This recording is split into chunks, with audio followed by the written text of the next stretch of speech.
Welcome to Pixel Composer 1.21.2. Let's see what's new in this version. So first we have a new node related to the ray marching system.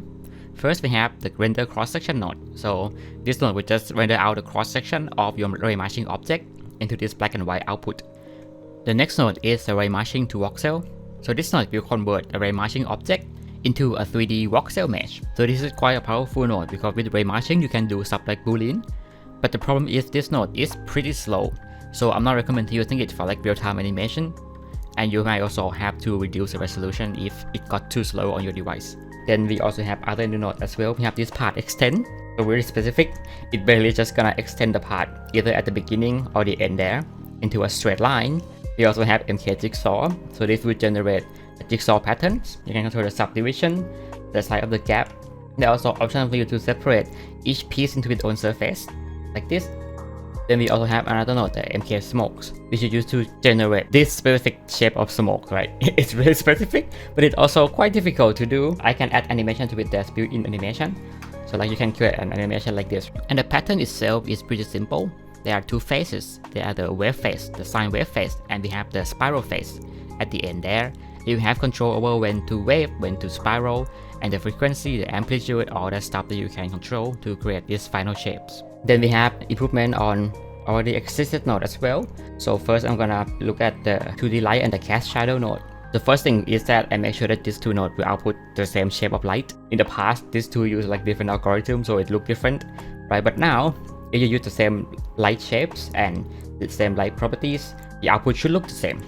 And there are also an improvement on the 2D light as well. It's mostly just about the quality of the output. It should look a little bit nicer than before.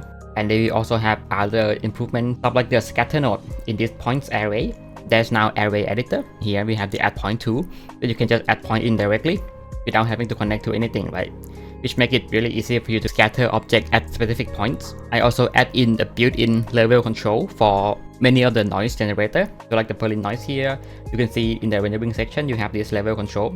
Same thing with the simplex, with the cellular noise. I add it because after working on different projects, I found myself doing this workflow a lot, right? You just create a noise, and then you connect it immediately to a level to control the brightness, and it can be kind of annoying to have to do that all the time. So now I add it built into the node itself. There are also other improvements as well, like the mirror node now have the option to flip the mirror side, or the MK extrude now have more control for different extrusion shapes. Here we have the map for the left side and the right side.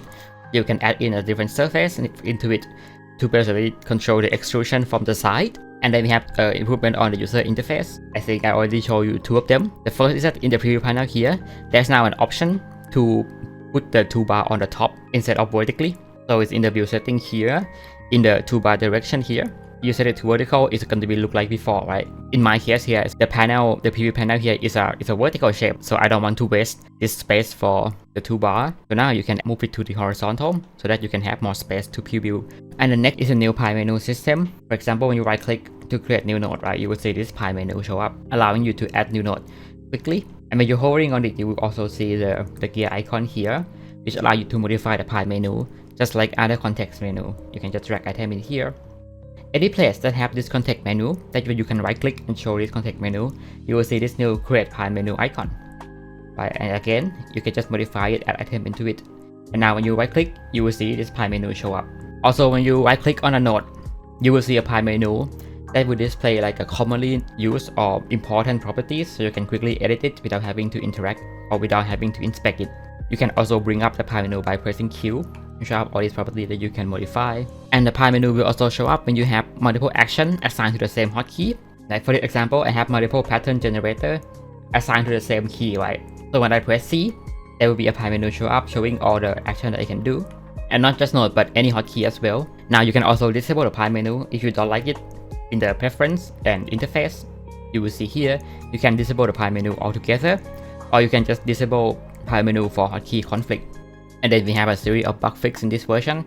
I'll be showing on the screen right now. So yeah, that will be it for this version. I have nothing to say here, so thank you everyone for watching. Special thanks for all the Patreon supporters, and see you in the next one.